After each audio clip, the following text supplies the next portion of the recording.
For the first time last night, Sinclair and Nexstar's ABC affiliates started re-airing Jimmy Kimmel's late night show. Both companies had refused to air the program after ABC ended Kimmel's suspension earlier this week. The controversy has reignited a debate over free speech. Senate Majority Leader John Thune told CNN's Dana Bash that he believes the FCC should not use its power in a coercive way when it comes to the First Amendment, but he stopped short of saying the Trump administration did something wrong. So for more on this, let's bring in Eric Deggans. He's a TV and media critic for NPR. Good morning, Eric. Thanks for joining us so early. So I want to talk about Kimmel's opening monologue when he came back on the air. He said, "This show is not important. What is important is that we get to live in a country that allows us to have a show like this." So whether the president intended this or not, this has become a free speech issue, and it's pinged both sides of the aisle very sharply. What do you think about that?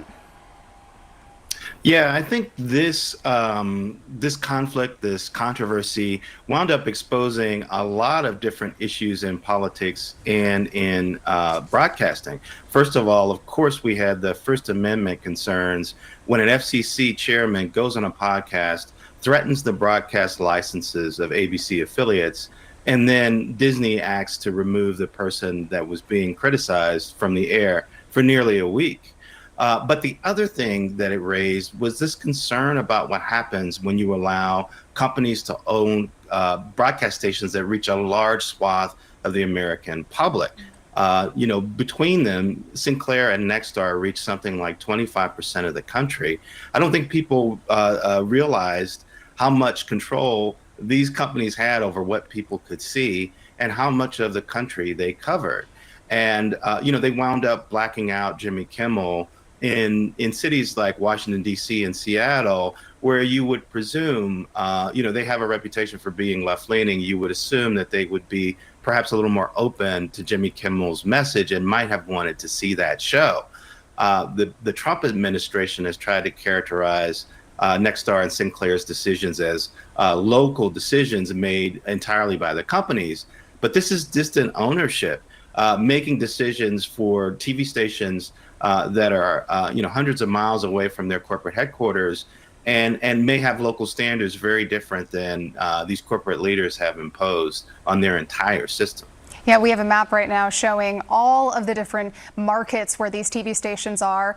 Bob Iger, the CEO of Disney, which owns ABC, as we know, has been criticized throughout this entire process. After Kimmel was taken off the air, high-profile actors came out in support of Kimmel, and then ABC viewers from across the country, a lot of them unsubscribed from Hulu and Disney Plus en masse. Do you think that making the decision to bring Kimmel back was because ABC execs were taking a stand for free speech, or do you think it was because of the money?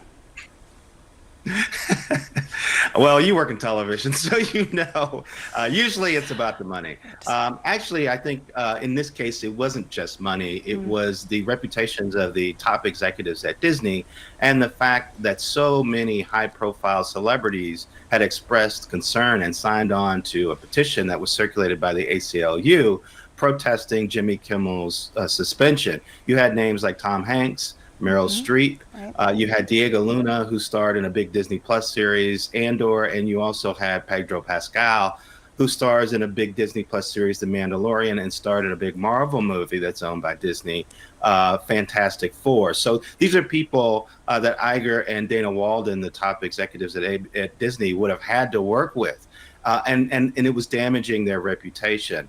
The other thing I think that is kind of exposed here is how vulnerable free speech is if the people who run these big companies don't stand up for their employees. We have seen newspapers like the Washington Post and the Los Angeles Times, run by owners who seem to be cracking down on some of the opinions expressed by their employees. People, of course, have been wondering about what's going to happen to CBS News. They appointed some sort of ombudsman after discussions with the FCC right before a big merger. We need corporate chieftains to stand up for their employees when they exercise their free speech in their daily work. And Disney finally seemed to realize that was something they needed to do.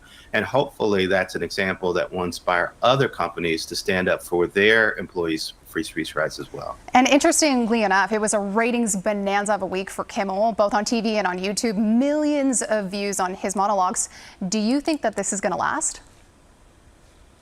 I think it'll last for a little while. I think people want to see if Kimmel will maintain the same sort of stance that he took when he came back, and if it will energize the show.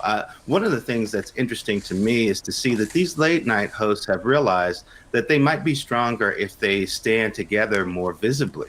So we're going to see Stephen Colbert appear on Jimmy Kimmel's show, and Jimmy Kimmel's show appear on Stephen Colbert's show when Jimmy Kimmel's show goes to Brooklyn. I think that might be next week.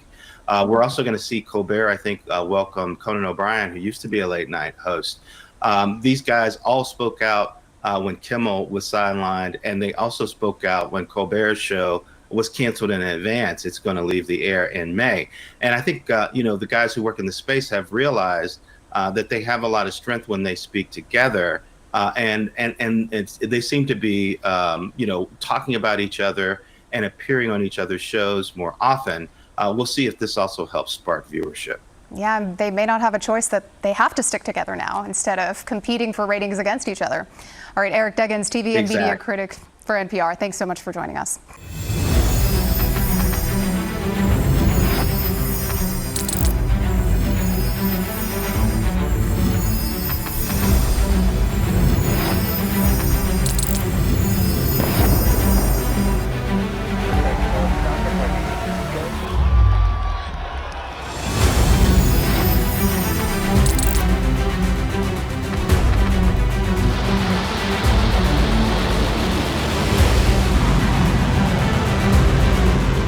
Fighting so long and so hard that they don't know what the they're doing.